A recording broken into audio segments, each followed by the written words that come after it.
This is Dr. Troy Fullerton with Bilingual Barrier Busters, and tonight I want to talk about when does the language you're learning truly become a part of you?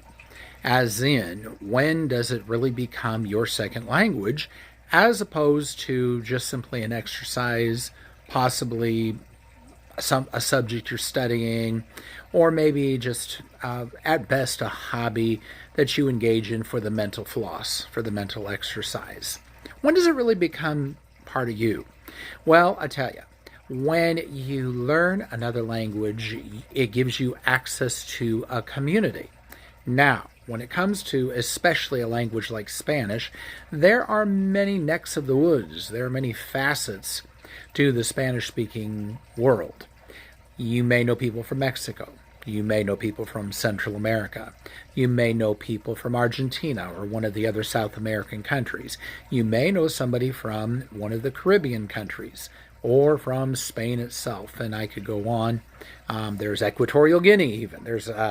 There are Spanish-speaking pockets of the United States. And so the Spanish-speaking community is vast and quite broad, and there are, like I said, different areas of the Spanish-speaking world. And in each of those areas of the Spanish-speaking world, if I can use the expression loosely like that, there are going to be different nuances, different flavors to the Spanish that is used. I suggest you focus on the Spanish that is being used by the people that you are around who speak the language. You can always add to your repertoire later on. There's nothing that says you can't. Now, when it truly becomes a part of you is when you start using it to communicate with these people on a regular basis, and when there is some kind of a meshing or a blending between you and that community. So see, it goes beyond language skills. It gets into the way that you feel about the people with whom you're communicating. When you start to feel a sense of camaraderie or a sense of community, and the communication is going on in Spanish, then it starts to become a part of you because it's the way you communicate with people that you're close to.